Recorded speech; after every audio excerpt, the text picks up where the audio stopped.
जी हाँ दोस्तों, कैसे हैं आप लोग? आशा और पूरा विश्वास है कि आप लोग अपने घरों में सेफ, सुरक्षित, स्वस्थ और अपने लॉकडाउन के टाइम को अच्छे से यूटिलाइज़ कर रहे होंगे। दोस्तों, आज आप लोगों के सामने मैं फिर से एक वीडियो लेके आया हूँ। उस वीडियो के माध्यम से मैं आप लोगों से फिर से कनेक्ट होना चाहता हूँ दोस्तों। दोस्तों, आज जो देश में एक वैश्विक महामारी चल रही है जिसका नाम कोरोना है, जिसके वजह से कई तरीके की इम्पैक्ट्स पड़े हैं। लाइक सबसे पहले तो जो जनजीवन अस्त व्यस्त है, मतलब इंसानी जीवन आज की डेट में सुरक्षित है कि नहीं है, जो लोग अपने घरों में रह रहे हैं वो सेफ़ हैं कि नहीं हैं, ये सबसे इम्पॉर्टेंट मुद्दा है। ना आज एजुकेशन का मुद्दा है, ना आज नौकरी का मुद्दा है, सिर्फ एक ही मुद्दा है, वो है चिकित्सा का मुद्दा मतलब मेडिकल इमरजेंसी जो देश में लगी हुई है, वो इस टाइम सबसे हॉट टॉपिक है देश में। आप बिलीव नहीं कर सकते हैं कि लॉकडाउन जो है वो एक्सटेंड होने की वजह से और लॉकडाउन अनाउंस होने के टाइम में कितना डिफरेंस है। मतलब इस बीच में जो हमारी आम जनता है, जो हमारी काम करने वाले लोग हैं, जो हमारी रोज़मर्रा रोज़ कमाने रोज़ खाने वाले लोग हैं, उन लोगों के जीवन पे इसका कितना असर हुआ है, ये इस बारे में मैं आज आपसे कुछ बातें करना चाहता हूँ दोस्तों। मतलब आप अपनी बनी बनाई चीज़ को छोड़ के आप दूसरे जगह आपको शिफ्ट करना पड़ता है। पलायन का कारण सिर्फ यही होता है कि पलायन किसी भी तरीके की इमरजेंसी के समय पे पलायन लिया जाता है, पलायन किया जाता है। लाइक अभी देश में कोरोना है, उसके पहले कभी युद्ध हुआ, उसके पहले कोई मेडिकल इमरजेंसी हुई, कोई ऐसी आकस्मिक कोई ऐसी महामारी आई, कोई कुछ भी ऐसी मेडिकल इमरजेंसी हुई या कुछ भी जिससे समाज सुरक्षित नहीं है, पलायन वही लोग करते हैं जो टेम्परेरी बेसिस पे वहाँ पे रहते हैं। आज जैसे बम्बई से जो लोग पलायन कर रहे हैं, उसमें सिर्फ वही लोग हैं जो दिहाड़ी मजदूरी वाले लोग हैं, जो किसी फैक्ट्रीज़ में काम कर रहे हैं, जो लोग रोज़मर्रा की ज़िंदगी जी रहे हैं, जो लोग कमा रहे हैं, जो ठेले लगा रहे हैं, जो सब्ज़ी लगा रहे हैं, जो इस तरीके का काम कर रहे हैं जिससे रोज़ की कमाई है, रोज़ कमाना है और रोज़ खाना है, मतलब रोज़ कुआँ खोदना है और रोज़ पानी पीना है। ऐसे लोग ही आज पलायन का शिकार हुए हैं। आप देख सकते हैं अभी आए दिनों न्यूज़ चैनल्स में दिखाया जा रहा है कि पलायन के लिए लोग पैदलों तक मीलों चले जा रहे हैं, अपने गाँव में पैदल निकल जा रहे हैं। उनको ये नहीं समझ में आ रहा है कि धूप है, यह बरसात है, हम रात कहाँ काटेंगे, जंगल में कहाँ रुकेंगे, लेकिन कुछ नहीं। मतलब आज ज़िंदगी जहाँ पे चलती थी तेज, बिल्कुल, आज उसी शहर में लोग अपनी जान बचा के अपने गाँव की तरफ भाग रहे हैं, जिन गाँवों से वो कभी माइग्रेट होके यहाँ पे आए थे और जिस शहर में वो रोजी रोटी की तलाश में आए थे। क्योंकि आज रोजी रोटी तो सेकेंडरी हो गई है दोस्तों, आज जान ज़्यादा इम्पॉर्टेंट है। जान है तो जहान है। मुद्दा ये नहीं है कि आज वो पलायन कर रहे हैं, वो तो टेम्परेरी बेसिस पे, कल को फिर से जब रोजी रोजगार उनका चालू हो जाएगा तो वो वापस आ जाएंगे। लेकिन मुद्दा क्या है कि शहरों से पलायन का कारण क्या है? शहरों से पलायन का कारण यही है कि अभी जो कोरोना जैसी बीमारी है वो इस तरीके से फैली है कि लोग यहाँ पे अपने आप को सिक्योर्ड फील नहीं कर रहे हैं। वो अपने गाँव को जाना चाहते हैं, जिन गाँव में सबके बड़े बड़े घर होते हैं या जो भी है। शहर से तो बड़ा ही रहेगा, सिर्फ वहाँ पे रोजी रोटी नहीं रहेगी, लेकिन जो भी रूखा सूखा है गाँव की रोजी रोटी वो लोग खा के काम चला लेंगे। पलायन के पहले एक मुद्दा आता है कि क्यों इस तरीके से गांव के लोग शहरों में आके बसते हैं।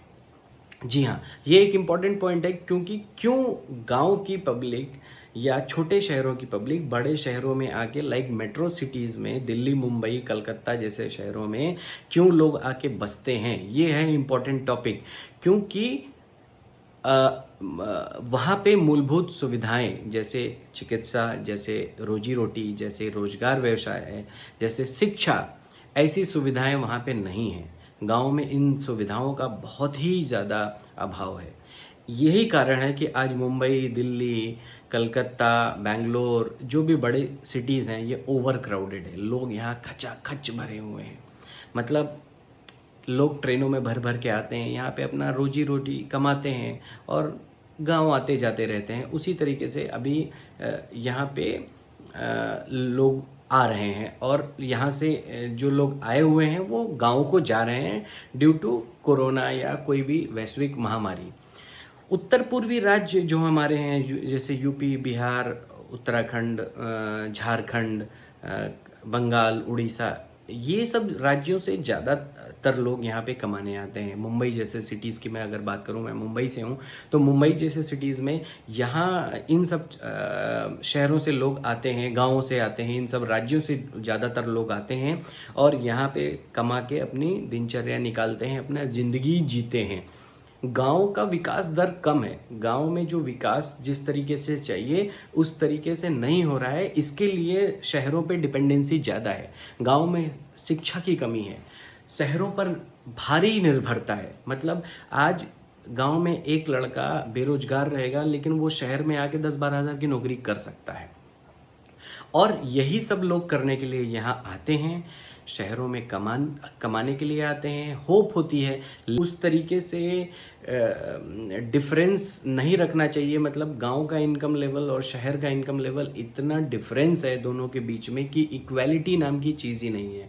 दोनों चीज़ों में इतना भारी डिफरेंस है कि आप शहर का इनकम लेवल देख लीजिए और गांव का इनकम लेवल। गाँव में जो व्यक्ति शहर में आके 10,000 महीना, 12,000 महीना कमा सकता है, वो गांव में शायद 500 रुपये, 1,000 रुपये भी नहीं कमा पा रहा है, क्योंकि वहाँ पे उस तरीके की सुविधाएं नहीं है जिससे इनकम का सोर्स उनको मिल पाए।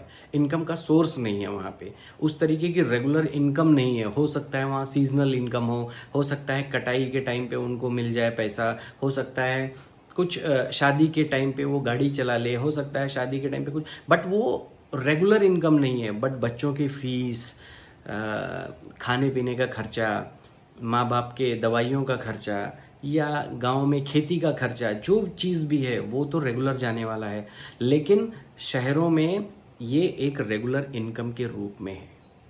तो मुद्दा ये होता है दोस्तों कि पलायन आज जो हुआ है उसका कारण यही है कि गांव में आज भी डिस्क्रिमिनेशन है, आज भी वहाँ पे समानता नहीं है। आज भी शहरों की अपेक्षा गांव काफ़ी पिछड़े हुए हैं और गांव की पब्लिक शहर में आती है। कोई अपनी इच्छा से नहीं आना चाहता है। सबके गांव में अच्छे बड़े घर होते हैं, अच्छा समाज होता है, लेकिन लोग कमाने के लिए यहाँ आते हैं। तो मैं सिर्फ आप लोगों से ये जानना चाहता हूँ, ये निवेदन करना चाहता हूँ कि हमको या हमारे समाज को, हमारे गवर्नमेंट को, हमारे एनजीओज़ को, हमारे जो भी वर्ग इसमें काम कर रहा है, जो भी बड़े लोग इसमें काम कर रहे हैं, उनको थोड़ा शिफ्ट करना चाहिए। थोड़ा शिफ्टिंग रहेगा ना तो धीरे धीरे धीरे धीरे, मैं ये नहीं बोल रहा हूँ कि एक बार में ही गांव डेवलप हो जाएगा, लेकिन हाँ, गांव कभी छोटा टाउन बनेगा, टाउन से कभी छोटा शहर बनेगा, शहर से थोड़ा बड़ा शहर बनेगा और चीज़ें शिफ्ट होते होते वो गांव भी थोड़ा ग्रो कर जाएगा। वो गांव का टच भी रहेगा और ग्रो भी हो जाएगा। लाइक आज 100 किलोमीटर दूर जाके कमाना आसान है, लेकिन 1400-1500 किलोमीटर आके कमाना मुश्किल है। तो मेरा ये जो वीडियो है सिर्फ इस बेसिस पे है कि हमें ये सोचना चाहिए कि सारी डिपेंडेंसी अगर शहरों में ही रहेगी तो गांव का होगा क्या। फिर वही होगा कि पलायन होगा। लोग एक बार भर भर के जब यहाँ पे सही हो जाएगा तो आएंगे और फिर वापस कभी कोई इस तरीके की इमरजेंसी आई, कोई कुछ बीमारी आई, कोई कुछ समस्या आई, तो फिर लोग उठ उठ के गांव में जाएंगे, क्योंकि वो टेम्परेरी बेसिस पे काम कर रहे हैं यहाँ पे, वो परमानेंट नहीं है। वो ना यहाँ पे घर बना पाएंगे क्योंकि उनका इस तरीके का सोर्स ऑफ इनकम नहीं है, ना यहाँ पे वो लोग बस पाएंगे। सिर्फ यहाँ पे जीवन यापन ही हो सकता है दोस्तों। तो ये एक बहुत चिंता का विषय है। इस विषय में बहुत सी बातें हैं, बहुत से और टॉपिक्स हैं। गांव से कैसे रिलेट होता है उसके बारे में हम आगे कभी बात करेंगे, लेकिन मैं चाहता हूं कि सभी लोग अपने बारे में सोचें, अपने समाज के लिए सोचें।